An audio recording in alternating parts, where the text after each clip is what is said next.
एक बार की बात है, गंगा नदी के किनारे पे गंगा एक छोर पे नीम का पेड़ था, एक छोर पे बरगद का पेड़ था। दोनों बहुत वर्षों से लगे हुए थे।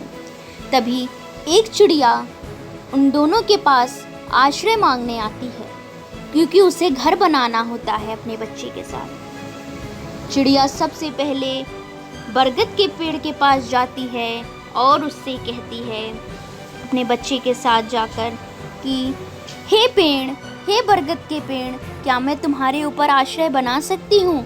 मेरे बच्चे के साथ मुझे घर बनाना है। तुम इतने विशालकाय हो, मुझे घर बनाने दोगे तो मैं यहाँ पे शरण पा जाऊँगी। तुम्हारे इसमें कितने जीव रहते हैं, मैं भी रह सकती हूँ।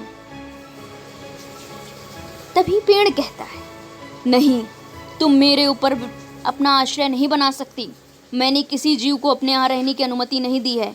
मैं अकेले ही खड़ा रहता। चिड़िया, मैं किसी भी जीव को अपने ऊपर घर नहीं बनाने देता, अतः तुम कहीं और जाओ। निराश चिड़िया वहाँ से उड़ जाती है और सामने पड़े नीम के वृक्ष के पास गुहार लगाने जाती है। हे नीम के वृक्ष, तुम तो बहुत ही महान हो, तुम्हारी लोग पूजा करते हैं। क्या तुम मुझे अपने पेड़ पे आश्रय रहने दोगे? क्या मैं अपने बच्चे के साथ यहाँ रह सकती हूँ?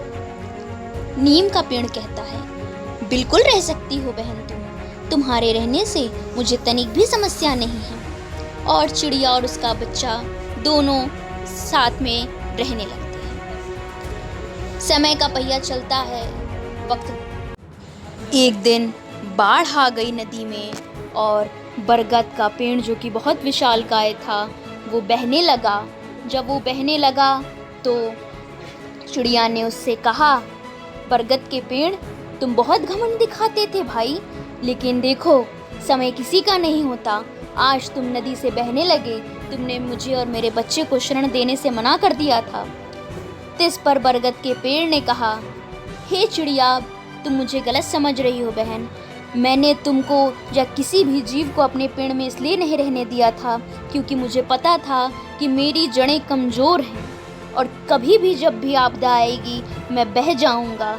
मैं अकेला बहना चाहता था, किसी का जीवन नहीं बर्बाद करना चाहता था, इसलिए मैंने तुम्हें मना किया। अगर तुम मेरे पेड़ पे रहती तो आज तुम और तुम्हारे बच्चों का घर उजड़ जाता और तुम फिर कहाँ जाते, इसलिए मैंने तुमको ये सलाह दी।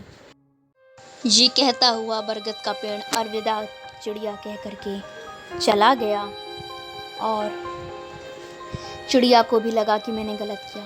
सीख हमको इससे ये मिलती है कि कभी भी किसी को भी उसके कड़वे बोल से नहीं समझना चाहिए। हमें उसके अंदर के छुपे हुए अर्थ को, उसकी मनोभावनाओं को भी समझना चाहिए, जैसे यहाँ चिड़िया नहीं समझ पाई।